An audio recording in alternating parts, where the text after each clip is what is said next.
Memoria Sur, un podcast de Diario Sur para hablar y disfrutar de la historia, con Ana Pérez Brián y Curro Fernández Sibaja. Hola Ana, ¿qué tal? Hola Curro, buenos días.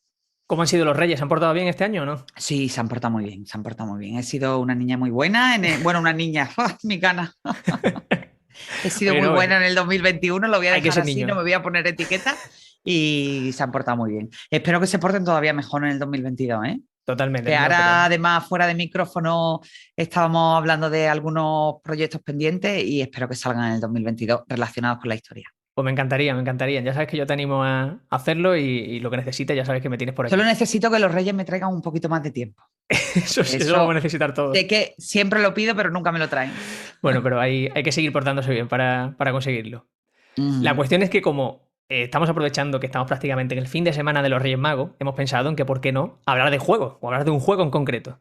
Y es que yo no sabía, Sí. Ana, que antes de las cartas de Fournier había existido otra baraja antes, que era prácticamente tan conocida y que además se hacía en Málaga, se fabricaba en Málaga, que me ha dejado eso sorprendidísimo. Así es, bueno, probablemente muchas casas que están celebrando los Reyes Magos hayan traído a sus majestades barajas de cartas. Ujú. Y como tú decías, quizás las más famosas son las de Heraclio Fournier, que son de origen vasco, pues se editaron las primeras barajas a finales del siglo XIX, en el último tercio del siglo XIX, pero lo que probablemente mucha gente no sabrá, como tú muy bien has apuntado, es que un siglo antes, en Málaga, ya se imprimían unas fabulosas barajas de cartas porque le dieron fama mundial a la villa de Macharabiaya en concreto, imagínate, Curro. Macharabiaya y también Arroyo de la Miel. Ahora contaremos de dónde viene esa relación tan curiosa. Sí, porque vamos a movernos por varios puntos de la ciudad para hablar de un personaje que es Félix Olesio, y esta es la historia del rey de la baraja, esta es la historia de Félix Olesio.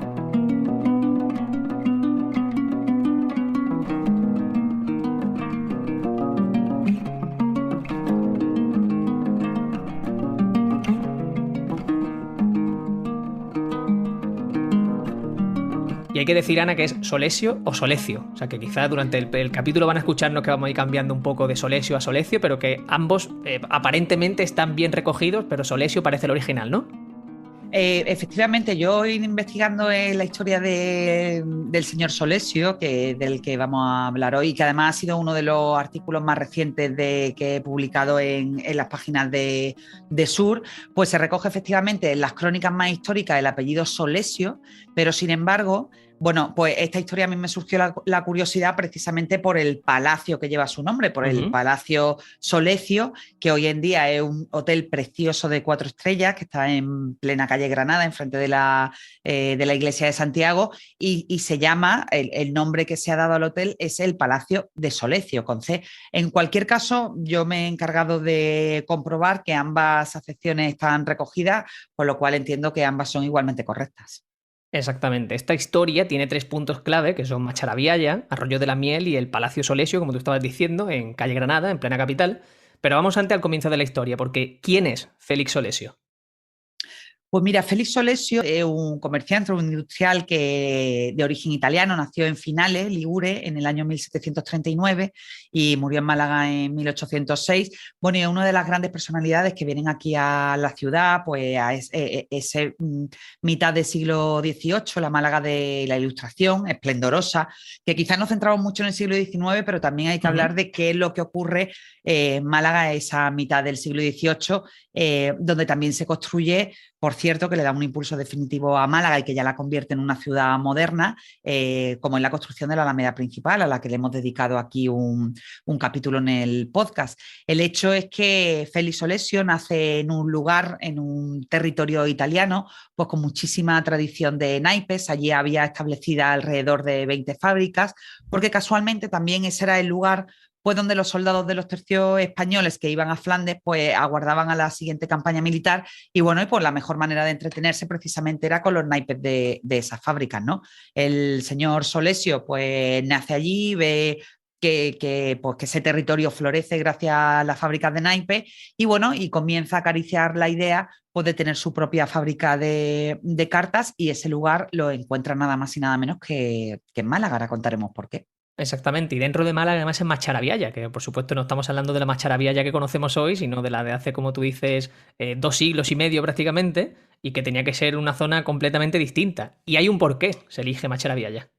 Pues imagínate, Curro, un lugar absolutamente perdido en el mundo a Ujú. mediados del siglo XVIII. Félix Solesio emigra a España, primero recala en Madrid y ahí conoce al segundo protagonista de esta historia, que es el que lo dirige, el que dirige sus ojos a Macharabiaya. Estoy hablando en concreto de José Gálvez, que es uno de los hijos ilustres del pueblo, y tío, para no confundirlo, del gran Bernardo de Gálvez.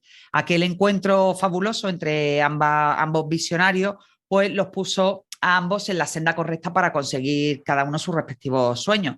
Por una parte, a Félix Solesio le permitía pues tener su soñada fábrica de naipes y a José Gálvez pues le permite poner en el mapa a Macharabiaya. El hecho es que ambos cruzan sus caminos y logran convencer nada más y nada menos que a Carlos III en el año 1776 para que emita una real cédula por la cual pues, se permite a Solesio y a Gálvez a poner esa fábrica de naipes en Macharabiaya. Eso también es posible porque en ese mismo año, en el año 1776, pues de Gálvez es nombrado ministro universal de las Indias, que era uno de los puestos con mayor relevancia de aquella época, pues porque eso implicaba que él era el responsable de todos y cada uno de los ámbitos administrativos de los dominios españoles. Con aquel nombramiento también se le da el título del Marqués de la Sonora, que quizá a mucha gente le suene porque el Palacio de Solesio se conoce también como el Palacio del Marqués de la Sonora. Y bueno, el hecho es que ambos, gracias a ese privilegio real, pues ponen en marcha la fábrica de naipes en la ilustre villa de Macharabiaya.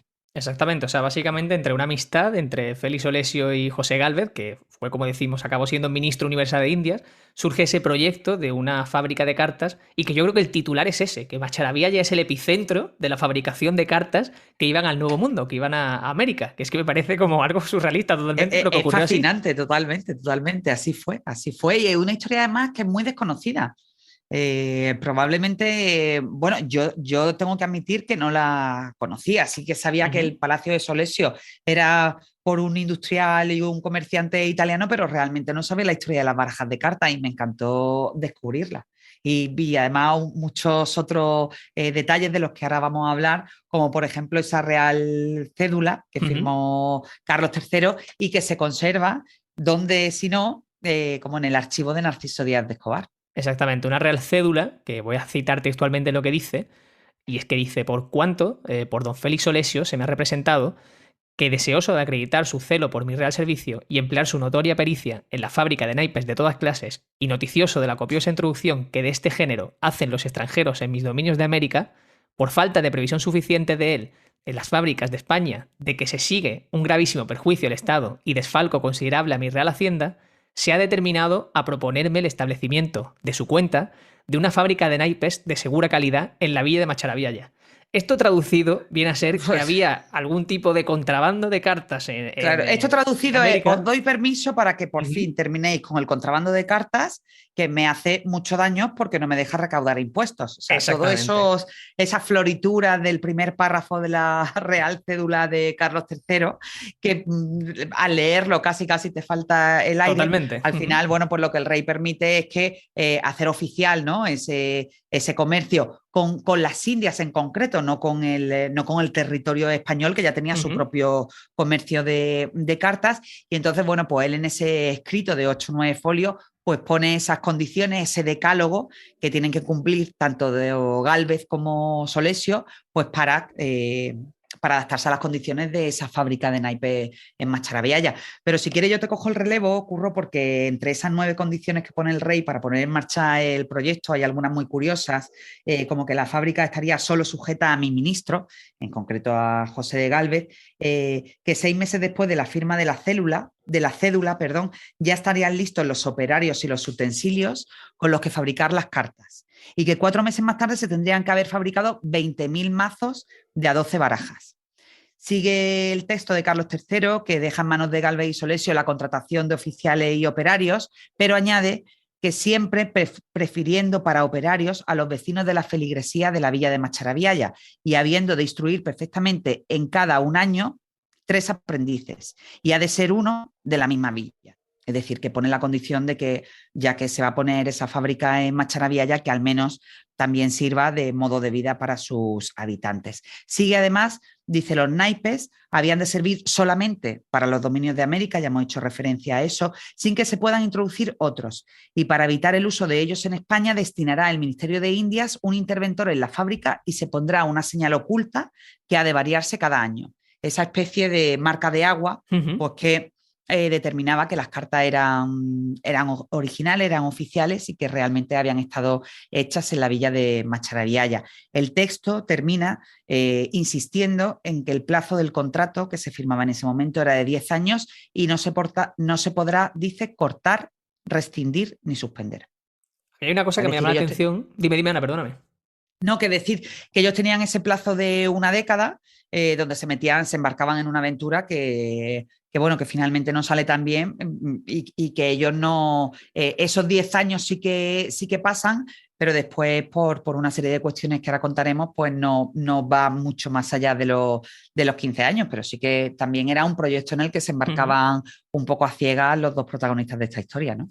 Totalmente. ¿Qué te llama la atención? Claro, a mí lo que me llama la atención es que hemos visto en muchos momentos de la historia sobre todo más pasada, como cuando se inicia un proyecto por parte de la realeza o de quien gobierne en esa época en España, se impulsa también el trabajo de los trabajadores de la zona. Es decir, aquí se impone que la mayoría de los trabajadores tienen que ser de la zona de Macharabiaya. Y no sé si eso es mejor o peor que lo que tenemos a día de hoy, pero me llama la atención que cuando había un proyecto en una zona concreta, se intentaba que ese proyecto fuera lo más beneficioso posible para los vecinos de la zona también. Me parece algo relevante e interesante para la época. Y como se dice ahora, la palabra esa de moda, ¿no? Que fuera lo más transversal para que Sí, beneficiara al territorio. Sí que es verdad, Curro, al final, bueno, pues se consideraba pues, que esos proyectos realmente iban a servir de revulsivo a territorios concretos. Tú ten en cuenta que también estamos hablando de mediados del siglo XVIII, de un pueblo absolutamente perdido e incomunicado como Macharabiaya, y bueno, y con aquel proyecto se mataban 2 pájaros de un tiro, ¿no? Porque por un lado Carlos III tenía organizado su comercio con la India y por otra parte pues también pues hacía caso, ¿no?, al lugar de nacimiento de uno de sus ministros predilectos, de José Gálvez, y servía para revitalizar la zona. Ellos hacen caso efectivamente a esa real cédula, porque además eso hacía las veces de contrato, es decir, tenían que cumplirlo, pero para ponerlo en marcha, pues Félix Solesio pues se trae a los grandes ilustradores y a los grandes trabajadores de la fábrica para que al menos pues pongan en marcha esa factoría de Macharabiaya y que vayan enseñando posteriormente pues, a los técnicos, a los aprendices y a los oficiales, pues que posteriormente pues, le darían ese esplendor a la fábrica de naipes en aquel pueblo perdido de la Málaga de entonces. Totalmente interesante. Y la cuestión es esa, que Solesio construye en Macharabiaya gracias a adelanto de 500.000 reales, construye esa fábrica, y tenemos algunos datos de cómo era ese edificio, ¿verdad? Pues sí, Curro, porque el espacio contaba con 2 almacenes, un patio, 2 despachos, un portal y 11 cuartos de impresión. Y como te decía, pues trajo de Italia los mejores impresores y se calcula pues que en los momentos más esplendorosos de la fábrica llegó a tener a más de 200 trabajadores, que no es poca cosa, ¿eh? No es poca cosa ni mucho menos. El objetivo era entonces imprimir 2 millones de barajas anualmente, que es una cifra también que me parece enorme. Muchísimo.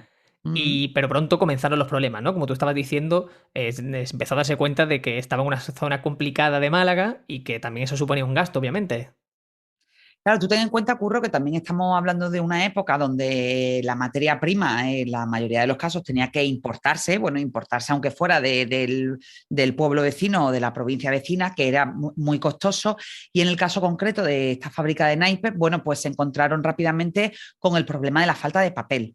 Entonces, bueno, pues Félix Solesio le costaba muchísimo dinero trasladar ese papel a Macharabiaya y entonces él pone los ojos en el tercer escenario de esta historia, que es Arroyo de la Miel, en concreto Benalmádena, en un cortijo que era llamado así, el cortijo llamado Arroyo de la Miel, y allí instala varios batanes, que son máquinas específicas para tupir tejidos, que solucionan solo en parte el problema del papel. Y que en paralelo, también hablábamos del caso de Macharabiaya, bueno, pues también en paralelo en Arroyo de la Miel se da esplendor al entorno.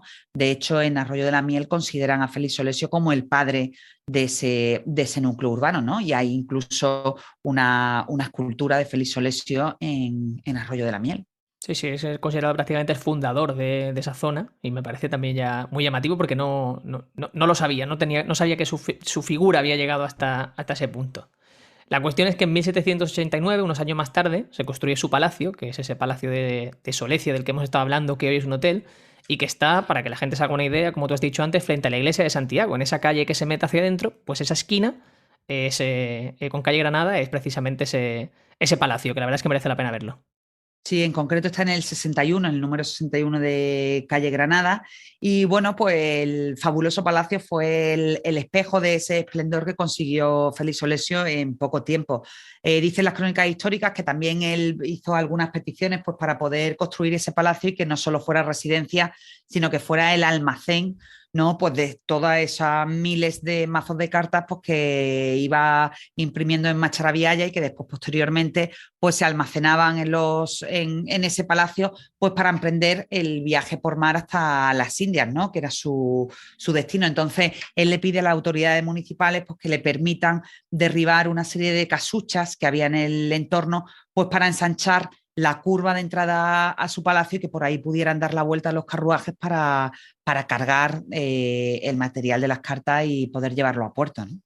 Claro, con un negocio tan importante en aquella época era lógico que todo el mundo lo conociese o que tuviese incluso relevancia en cuadros de la época, por ejemplo, como era el caso de Goya. Existe un cuadro de Goya en el que se ven en la mesa esas cartas de Solesio. Es muy curioso, Curro. El cuadro se llama en concreto La familia del infante Don Luis y bueno, y si la gente lo busca por Google, hay muchísimas imágenes y la amplía un poquito, bueno, pues ve que en el centro de la mesa que preside el cuadro hay una baraja de cartas y efectivamente se puede adivinar alguno de los iconos, de las formas y de las figuras de esa baraja de Solesio. O sea, tú imagínate que la fama del comerciante italiano llegó hasta la corte y hasta los cuadros del mismísimo Goya. Totalmente, no, eso es muy curioso.